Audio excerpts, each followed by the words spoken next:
Dr.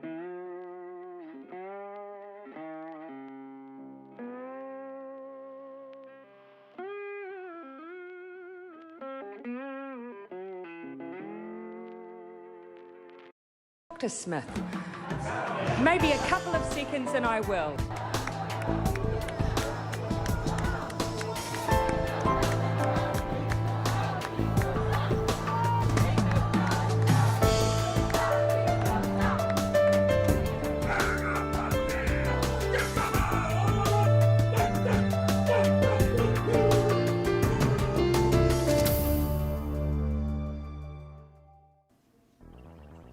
Hi, I'm Selwyn Manning and you are watching A View from Afar. And as always, we are joined by political scientist and former Pentagon analyst, Paul Buchanan.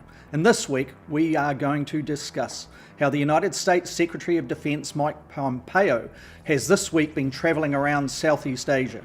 He has signed a new defense deal with India at a time when India and China relations are digressing. Also, ASEAN, that's Southeast Asian nations, for years have been considered a bit of a paper tiger.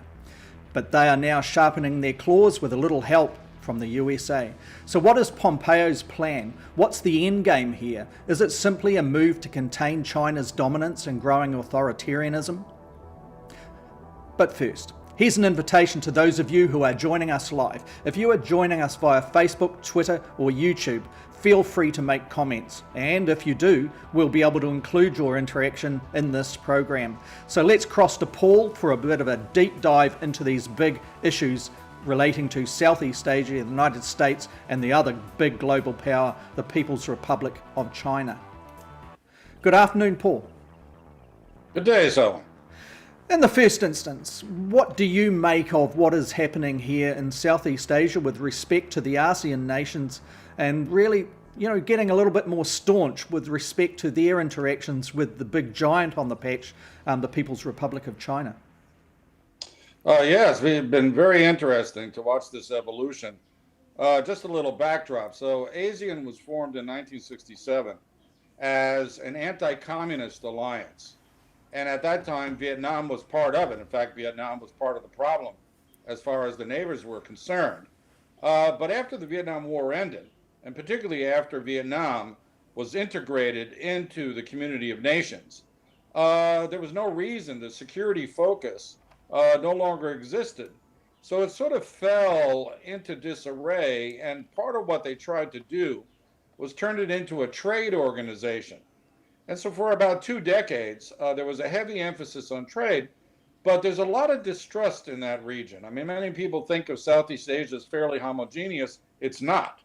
And so they really never were able to advance a common project in spite of the platitudes and the calls to unity. And then the jihadists. Yeah, I was just going to say that, Paul, that many of those countries that make up the economic states or the economies of ASEAN in Southeast Asia, they have multi-ethnic groups within each country, for example, that may have allegiance back to the country of origins traditionally that they may celebrate in some senses, and also on religious issues. It's very, very diverse in many respects, and some countries are Muslim dominated, some are Buddhist dominated, some different, like with respect to India, have Hindu and Muslim parts of their makeup in significant numbers, yeah? Yeah, and then you have places like the Philippines, which are Catholic. I mean, yeah. the interesting thing here is you're absolutely right. There is a big divide between Muslim-dominant countries and countries in which Muslims are a minority, Buddhist-dominated countries like Thailand, and then countries that have a strong Confucian influence. And they don't necessarily get along. By that, I don't mean they're in open conflict. But there is racial prejudice, there all that sort of stuff. And so it's made it difficult for them to provide a united front, especially on issues of trade. And absent a common enemy, it was hard for them to get it together, even at the level of basic military exercise. Their navies don't exercise together or did not exercise together. And they basically, in fact, they spend more time eyeballing each other over territorial issues than sorting out those issues and thinking about the future. So In the 90s, we have the arrival of jihadism. And that's a problem for both the Muslim countries as well as the non-Muslim countries. And so then the security focus switched back to counterinsurgency, ideological extremism. I say back to counterinsurgency because ASEAN came out of the Malay campaign. There were previous security organizations. In fact, New Zealand is part of the so-called Five Parties Agreement, which is Malaysia, the UK, Singapore, Australia, and New Zealand, which was a very avowedly anti-communist alliance and which still exists on paper today. This is the 1960s, early 70s. Yeah. Yeah, and ASEAN was supposed to replace that and never quite did. As I said, they couldn't get their act together on the security front. The common enemy of communism disappeared. Jihadists showed up. They began to reintegrate at least their intelligence links, sharing information in a measure that they didn't before. But in the last 10 years, a threat has emerged on the horizon. And that threat to everybody is the People's Republic of China and its maritime ambitions in the South China Sea. And so what we're seeing is a reassertion, as you well said. They're starting to sharpen their claws as a collective entity, and the entity that's pushing this collective response most assiduously is the United States, to the point that the United States now has a forward naval base at Changi Naval Station in Singapore. It's got one of its new littoral combat vessel units permanently stationed there. In spite of all the bad talk between Duterte and the United States, they've quietly reopened military-to-military ties, and the U.S. even does port visits to Vietnam, including the USS Roosevelt, that carrier that had the coronavirus infection. They got it in Vietnam. Yeah. They were infected while on a port visit in Vietnam. And Vietnam is a country that is largely factored very well with respect to the coronavirus infection rates, etc. And so, but I pick up your point there with respect to the United States, despite its isolationism on the global stage and many multilateral bodies and withdrawing from that. With respect to Southeast Asia, it's been upping the ante by degrees for some time now. What I was going to put to you then, one of the questions was, do you believe that the Trump administration, in this case, has been drawn out of its isolation by China expanding its presence in the region? And I'm talking authoritarianism here. Yes, I think there are permanent strategic interests of the United States that the military brass absolutely believe need to be addressed. And those, among other things, are maritime protection in and around the East and South China Seas. Why? Because a lot of trade goes through those sea lanes, and there's a lot of choke points. The Malaccan Straits, of course, being foremost amongst them. And so for the U.S. Navy, but for the U.S. military planners in general, those are essential points that need to be protected from Chinese encroachment. Yeah. Now, we have to just on that, is it okay at this point? I just want to bring in here that China is extremely sensitive to this. Only 6 days ago, for example, if we just bring in this clip here, then we'll pick up that point you were just going to talk about. On the back of this. But this is China threatens retaliation over US arms sales to Taiwan. And this is a Reuters piece. I'll just play the beginnings of this. China is threatening to retaliate on Thursday after the United States and Taiwan agreed a major new arms deal. The package, worth $1.8 billion, sees Taiwan buy sensors, missiles and artillery. Taiwan said it did not want an arms race or confrontation with its regional neighbour. It did, though, thank the US and said the weapons were to help improve its defence and deal with the, quote, enemy threat, a new situation. So we're just now we'll go to what happened overnight, and this is the BBC, Paul, reporting that with Mike Pompeo being in Southeast Asia, of course he's had a very significant meeting up there in India, a bilateral meeting where a US India defence deal has been signed, and India's going big on this around its news coverage, and certainly Pompeo is too. But let's just hear BBC and its coverage. China urges the US to abide by the One China principle and China-US 3 joint communique. Stop selling arms to Taiwan and having military contact with them. Cancel all relevant arms sales planned for Taiwan to avoid further damaging the China-US relationship and peace and stability in the Taiwan Strait. China will take justified and necessary measures to firmly safeguard our national sovereignty and security interests. Well, this would be the second arms deal between the US and Taiwan in recent months. The first, worth $1.8 billion, was approved earlier this month and prompted Beijing to sanction the US arms manufacturers involved. Taiwan is self-governing, but China regards it as a renegade province. US relations with Taiwan have grown just as they have soured with Beijing. Taiwan says it will continue to develop its defence capacity in the face of China's military expansion. Well, I'm joined now by Bonnie Glaser, the director of the China. So what we're talking about there is still the Taiwan thing, but I'm just underscoring the fact that overnight India and the United States signed a crucial defence deal, Paul, and the BBC further into that segment goes into that. So it's clearly the heat in the Southeast Asia region is getting hotter. We entered into the dialogue here in this episode, Paul, in saying that the ASEAN paper tiger members, for example, are no longer kind of sitting on that type of definition, and they're starting to sharpen their claws. So where do we think that this whole issue is going to trend now, considering that the United States is firmly and very swiftly in recent week making up deals with significant powers, regional powers in Southeast Asia? Well, what you're saying is what you can effectively call the ring fencing of China in the region. The United States and its allies are trying to hem the Chinese in. And they do so by signing these bilateral military agreements with countries that are right on the border with China, be it the maritime border in the case of Taiwan, be it the terrestrial border in the case of India, who have antagonistic relations with the Chinese. And then a second tier ring fencing is the one they're doing through ASEAN, and forming an alliance or refreshing the alliance around this common threat posed by PRC maritime projection. Now, I should point out, none of this was even thinkable 30 years ago.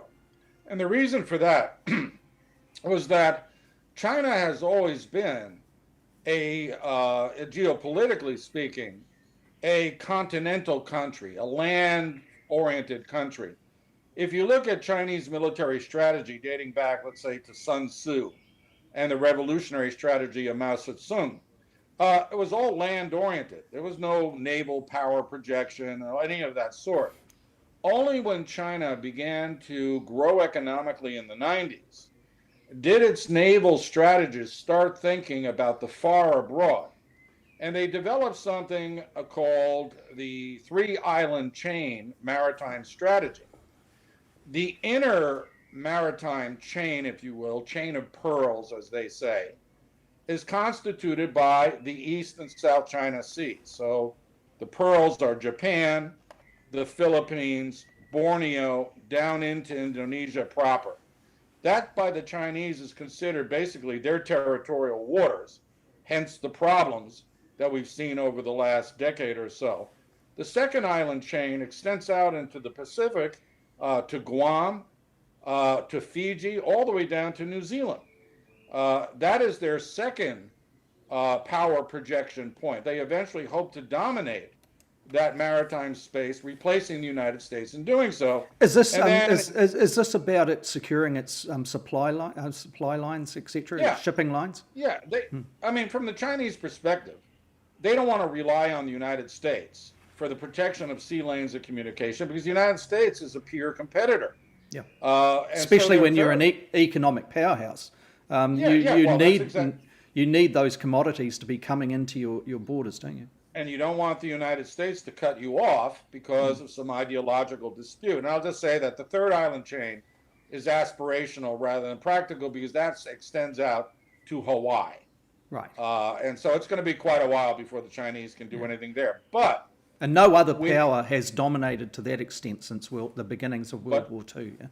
Right, but the Chinese strategy since the late 1990s, and we're now seeing it come into full effect, is to contest American power projection in the first island chain, absolutely, and in the second island chain, eventually. And within that first island chain is something called the 9-dash line. Yeah, fascinating. And what that is, yeah. And so they've drawn out literally 9 dashes that extend into the territorial waters of the Philippines, of Malaysia in Borneo, of Brunei, of Indonesia, and of course of Vietnam. So this is spooking the ASEAN nations, do you think? Well, there's this intention. Yeah. Well, the resources are there. See, there's a lot of mineral and gas exploration on the seabed of the South China Sea. And there's quarrels over who controls or will eventually control those assets. And so what we've seen is skirmishes between Chinese Coast Guard and naval vessels and Vietnamese survey vessels, and then all of the militaries surrounding them, and then fisheries as well. So this contested space, again, something unimaginable 35 years ago, because the Chinese simply couldn't contest that space. Now they can. And the United States, for various reasons, withdrew its presence in the early 2000s. Remember, we're supposedly living in a relatively benign security environment. The emphasis was on counterterrorism, and the Chinese saw an advantage. So they've moved into the region. Their island building projects, although declared illegal, are not going to stop. And so now we've got a host of Chinese-controlled artificial islands with military bases on them. And what we see from the Chinese too is obviously that they do defend what they perceive as their territory. So if you look at Tibet, for example, you look at Mongolia, parts of Mongolia. I mean, certainly down in Taiwan, they very, very, very rapidly, bite back, don't they? If they believe that there is any foreign influence or contest going on in those spaces. So this is where it's very significant, is if China is actually claiming authority over disputed territories disputed territories, then that's a significant long-term destabilization potentially in that region. Yeah, that's a very good point. It's a long-term destabilization because, see, Taiwan's unique because Chinese think of the Taiwanese, the Formosans, as they're properly called, as a renegade province. And so that's a particularly thorny one because they're also very close to the Chinese mainland. But the Chinese are claiming territory, first of all, that didn't exist above water in the South China Sea, and what they're claiming exists in the territorial waters and the exclusive economic zones of countries like Vietnam and the Philippines. And that's the thing. Territorial waters internationally are recognized as 12 nautical miles from the shore. EEZs are 200 nautical miles from shore. Well, the Chinese are claiming all of it in the South China Sea, all of it. They say this is our forecourt, this is our foreshore. So if you compare to the United States, the eastern side of the United States, the waters of the Caribbean, the waters going across to Cuba, how does the United States actually consider that particular turf, if you like? Is it the same as what China is doing over here in the Southeast Asian region? No, it's not, because the United States, it doesn't have to physically intimidate any of its neighbors for them to know that who the biggest guy is on the block. Except for Cuba, of course, and these Guantanamo. But you'll notice, that was Teddy Roosevelt. Teddy Roosevelt seized that eastern part of Cuba at the turn of the 20th century, and there was a 99 lease. They're not going to renegotiate that lease anytime soon. But what the United States basically did was say, we recognize the international waters, the Florida Straits, and I've been in those straits quite often in the past. they see as international water. And what the United States says is our territorial waters are 12 miles from Key West. So China is, so China is standing out in this particular point that you're raising there. Right, because they're conflating their EEZ, their exclusive economic zone, with their territorial waters, and the problem is what they're claiming belongs to other countries or is in international waters, what are recognized throughout the world as international waters. Let's say, for example, the Scarborough Shoals. Those are considered to be rocks in the middle of the South China Sea that are claimed by nobody. Well, now they have a huge Chinese air base built on top of them. And so the international community, including a Court of Arbitration ruling in 2016 or 2017, said the Chinese claims are illegitimate and hence their occupation and building projects on the islands are illegal. And China has ignored that ruling? Yes, it has. I mean, it just has continued with its island building projects, and it has continued with this very aggressive maritime posture. I mean, they physically intimidate Indonesian fishing vessels, Vietnamese fishing vessels. I mean, they're spending a lot of time in other people's waters. And so the neighbors have recognized that there's a common thread here. Yeah. And even though they may be wary of the United States, they need help. So on that point, my question is this a rhetorical response by the ASEAN states, or is this is a big deal? So it's either one or the other. It's either that they're kind of saying, okay, we've palled up with the big boy on the block, the United States here. We mean business, and we will see that through, or they're just paper tigers making a lot of noise. What's the sense that you're getting from this? That they're increasing, that very quietly assurances are being given, not just by the United States, but by Australia, perhaps by New Zealand. New Zealand, in the face of Chinese protests, have sent our very precious frigates. We only have 2 of them.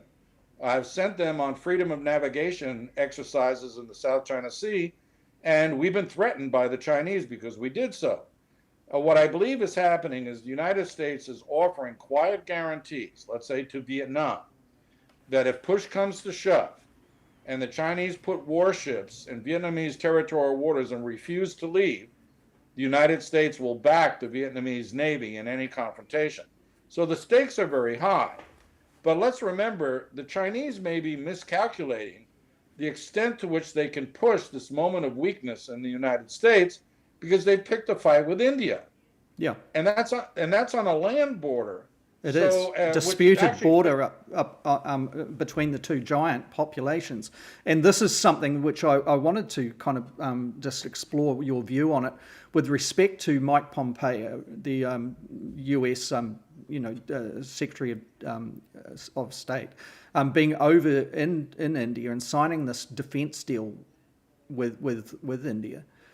What does that signify? Does that once again show that the United States, irrespective of whether or not Trump wins or Biden wins the US elections, is very much intent on ring-fencing China, and that potentially we could see hardware conflict actually develop in this region because, as you've just pointed out, China and India have been shooting at each other on that disputed border. Yeah, and I think that the Chinese may learn some bitter lessons from trying to confront another emerging great power like India on terms that are not favorable to the Chinese, by the way. Or is the United States too biting off something that it's not in an advantaged position to actually take on at this stage? Well, but if you look at the U.S. retreat from the Middle East, militarily speaking, the drawdown of troops in places like Afghanistan, they're pivoting all right. They're pivoting their military resources exactly to this region. They're coming towards East and Southeast Asia. So that, are we seeing an increase in the Pacific Fleet numbers of hardware, for example? The Atlantic Fleet and the Pacific Fleet. And the Atlantic Fleet, through necessity and immediate times past, has been the bulk share, if I understand correctly. Is the Pacific Fleet actually increasing its presence as well from a hardware point of view? US hardware? Yeah, and there's what is publicly acknowledged, and then there is what is not acknowledged. So if you look, for example, at the redeployment of U.S. military assets to Guam, you will notice that bomber squadrons that used to be oriented towards Europe are now sitting on the tarmac in Guam. If you don't see a lot of movement amongst the carrier task groups, although there's now 3 operating in the Western Pacific when there used to be only 2. But it's what you don't see: the submarine fleet, the special forces operators.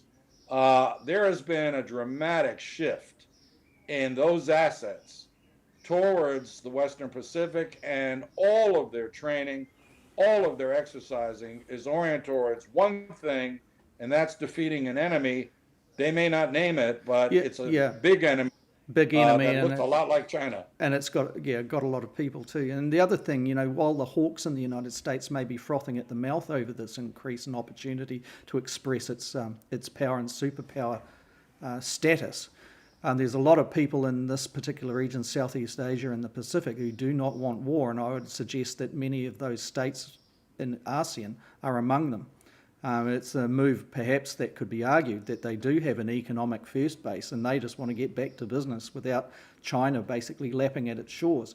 So do you see that the United States' own geopolitical self-interest may actually end up where it doesn't have the support of these ASEAN nations at all? I certainly do, if they push too hard too soon. In the absence of an overt military threat from the Chinese to the neighbors, then yes, that could well backfire. And of course, everybody is waiting for the outcome of the U.S. election, but this involves long-term strategic interests that will not be swayed by the outcome of the election. This determination to confront China on the western side of the Pacific rather than in the middle or on the eastern side of the Pacific is a decision that was made 15 years ago, and the military is now reoriented towards it. I will say this, not that I'm a fan of Mike Pompeo, but he's had a string of victories as of late. The Chinese may not like it, but the military agreements with Taiwan can be considered a victory for the Trump administration. The bilateral military agreement with India is clearly a win for the administration. And then, of course, we have the extension of the intermediate range missile agreement with Russia, which it's just been announced they're going to extend it for a year in order for the U.S. and the Russians and perhaps others to negotiate a longer-term agreement that, as I say, may include other parties, because as it was, the agreement between the Russians and the United States on medium-range ballistic missiles was archaic. It addressed technologies that are increasingly obsolescent, and it didn't address technologies that are now in the inventories of several countries. So here again, as reluctant as I am to give him credit, Pompeo crafted a deal that will allow, not only the Russians and the United States, but perhaps others, some room for maneuver in getting a more comprehensive agreement down the road. So a bit of sanity actually prevailed in the US foreign policy under Pompeo in the last couple of weeks, I think the more he stays away from the United States, and the more reasonable he gets.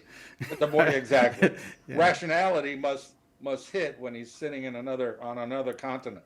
Yeah, and with respect to the US elections, there's been here in New Zealand a little bit of debate coming out of the universities, for example, and those that examine foreign policy. And it's something that you hit on in previous episodes of A View from Afar very strongly, that what's going to be the role, perhaps, or what's going to be the engagement of countries in Southeast Asia, New Zealand in particular, from a foreign policy point of view, should Biden win. And I think your position in previous episodes was one where there's a lot to actually fix up, and I'm paraphrasing there quite clearly, and it will take some time. It seems that kind of view has rubbed off on some of your political scientist colleagues around the university set, Paul, with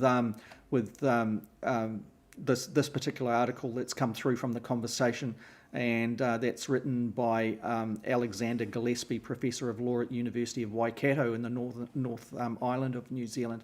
And he's picking up on many things here that we've discussed in past episodes, and no doubt we will be post-election too. One of the things there is with respect to Biden is that we are seeing a lot of rhetoric, a lot of analysis that is actually saying that it looks like he would be less interested in withdrawing totally from the Northern Hemisphere, Middle East kind of areas and in Afghanistan. What do you make of that? Because this is relevant to where the US's commitments perhaps will endure in the next 3 years. At least with regards to the analyses we've seen here in New Zealand, and mind you, this fellow Gillespie is not a political scientist. He's a law professor who has branched out into many things that are not subjects of his expertise. We do a lot of bean counting here. Who's in Washington? Who's the Secretary of State? La. The fact is the key issues for whoever's president in the United States are two things. The post-pandemic future will not look like the pre-pandemic past. Those days are over. We're not going back to the status quo that existed before, and that includes in places like the Middle East. The second thing is that the conceptual basis of U.S. foreign policy for 40 years, the so-called liberal internationalism, it is finished. It's ideologically and intellectually exhausted. So an attempt to return to liberal internationalism, which among other things says that the U.S. is the first amongst equals on the world stage, that too has to go. And it seems that New Zealand academics, those who look at these things, are too busy looking at who's sitting in which chairs and not thinking about, does Biden, for example, have a view of the future and the U.S. role in international relations that's anything different than Obama or Clinton before him. And we already know about Trump. I mean, Trump has no vision for the future other than his own self-interest. Yeah, I was going to say it with respect to a mirror, maybe the... That's the big question of the day. Does someone have, not even a plan, a vision of a future that's going to be multipolar? We can't put that genie back in the bottle. I mean, there seems to be a lot of wishful thinking, both in the United States and here, that somehow the U.S. is going to reassert itself, it's going to go back to being the sheriff, and the Chinese are going to wither away. And you're saying no. What? So Australia, this is a whole new discussion here, but Australia, being the significant deputy sheriff on this patch, may find itself in a situation of positional geopolitical irrelevance, perhaps.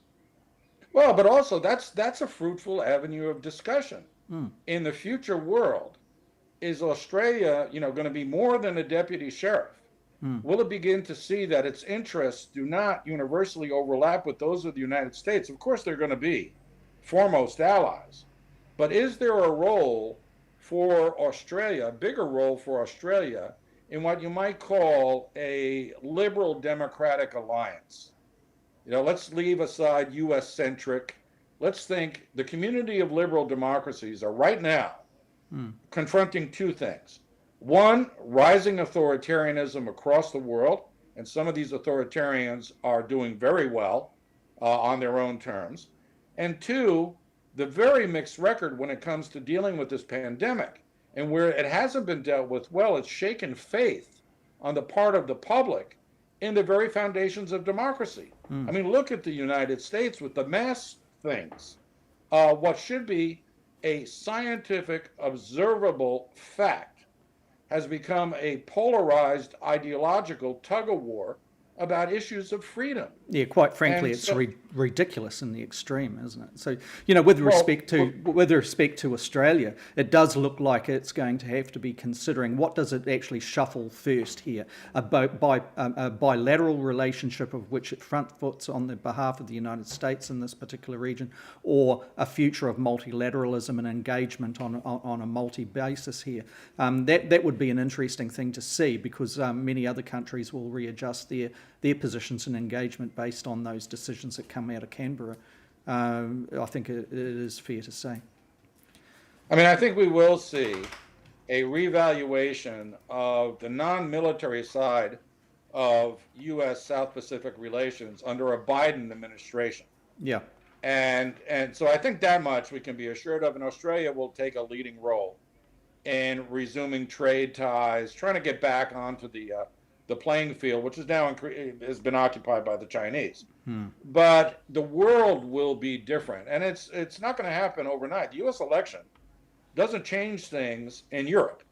I mean, there's a lot of other dynamics that have to come together for anyone to map out a coherent strategic vision for the next, let's say, 5 to 15 years. And so there's a lot of intangibles still here, but that's what has to be done. It's not about who's in the seats and, let's say, the United States going back to TPP and whatnot. That's laundry list stuff. They need to reconceptualize the role of the United States in global affairs. And quite frankly, right now, Biden, as well as Trump, are nostalgic for a past that, if it ever existed, with the U.S. as the shining house on the hill, no longer exists. And so future planning has to move away from that nostalgic vision onto something else. I'm not entirely sure that either side has that vision. Hopefully Canberra understands, since it's a little smaller in a different part of the world, that we cannot go simply back to what existed before for a variety of reasons. If they do so, they can offer leadership on a regional scale that right now the United States cannot. Yeah. On that persuasive thought, Paul, let's wrap it up for this week. Next week, of course, we'll be discussing what was as the immediate thinking and outcomes of the United States elections. Yeah. So let's. It's going to be a good one. Shall we hold our powder dry until that moment, as they say? If you see me show up here with a bottle of champagne, tell me to behave myself. and perhaps one of those hooters that go very well with it. Okay, Paul, take care. To those that have joined us live, thank you very much for that. And also, we'll be back this time next week to bring the latest on the United States elections or post-election period. Thank you. All the best and take care. We'll see you next week.